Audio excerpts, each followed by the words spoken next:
Hey everybody, Brigham Harris here. Let's talk a little bit about that beautiful sunny day we had today here in the Rogue Valley, pretty much everywhere along our area. However, the coast is seeing the first effects of this cold front. You can kind of see this cold front coming from the northwest, making its way southeast through our area. You can kind of see it there. Trailing this cold front is some wet weather. So you can see that the coast has already gotten a little bit of this. It's going to be bringing some snowfall at the higher elevations and rainfall at lower elevations. Not really going to affect the entire area, but temperatures are expected to drop. Now we pause it here at right around midnight. This is the best chance that the Rogue Valley has of seeing some snow. You can see that light blue, dark blue color. That means there's a chance of snowfall above 2,000 feet. So Roxanne Peak, maybe. Definitely Mount Shasta will see some snowfall, but as far as the floor of the Rogue Valley, around 1,300, 1,500 feet is where we're at.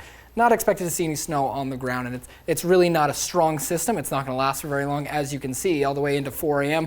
Then there's nothing doing after that. So it's going to be very clear after around 3, 4 o'clock in the morning tomorrow, depending on where you are. So it is going to get pretty sunny, but temperatures are going to be a lot colder tomorrow than they were today, Sunday. So nothing like a wake-up call on Monday morning like 20 degrees less than what you saw the day before. Rainfall, like I said, not going to affect most of the area. You can see it kind of stops along the Cascade Ridge there, maybe some east of the Cascades in Klamath and Lake County, but you can see most of it is west of the Cascades in the valleys in the upper region of Northern California, really Crescent City, not much in the mountains of Northern California at all. And it's really along the coast that we're seeing most of it. Kind of the same thing with the snowfall. As we skip ahead, we can see where it's mostly going to be amassing. Again, it's very short system. It's not going to be bringing a whole lot. It's not going to last very long either. As we look at 4:30 a.m. Monday, we click forward. Not a whole lot's going to come after 4:30 tomorrow morning. This system is not lasting very long, and it's obviously not affecting a whole lot of our area. You can see east of the Cascades, not a whole lot, and not so much west of the Cascades. You can see Medford there,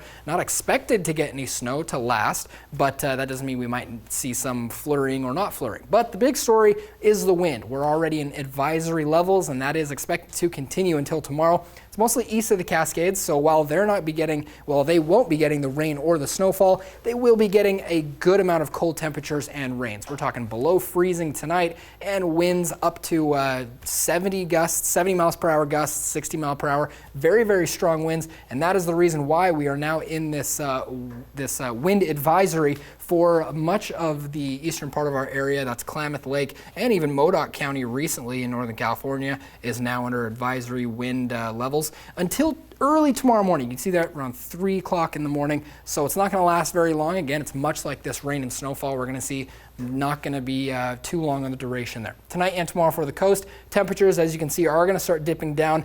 Tomorrow not going to be nearly as warm as it was today. We'll be in the upper 40s to low 50s unless you are Brookings. You might see 60 degrees tomorrow, but there is still that chance of the rainfall early tomorrow morning, very, very early. Not expected to last throughout the day. Same thing with the West Valleys. Don't let this rain and snowfall confuse you. After tomorrow morning around 3, 4 a.m., it's going to be a sunny day. Nice temperatures, sometimes below freezing in some areas tomorrow night. Medford should not get below freezing, but it should get to freezing, right around 32 degrees. So we'll see what that brings for us exactly. East of the Cascades, kind of the same thing, but very, very windy tonight.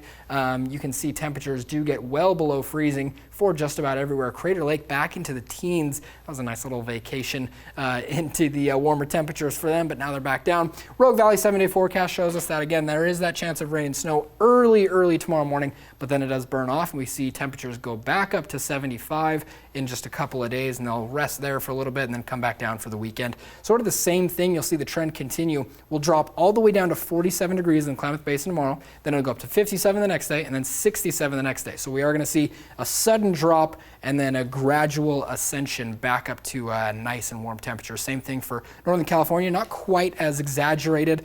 Drop down to 55, then 66, 71. So it's going to be, it's kind of give and take. It's very diverse throughout our area, and that's kind of what you get when you sign up to live in Southern Oregon, Northern California. And along for the coast, kind of the same thing. Lots of sunshine, temperatures floating right around the upper to low 50s, kind of just depending. But the same thing is across the area, good amount of sunshine this entire week with some chances of showers here and there.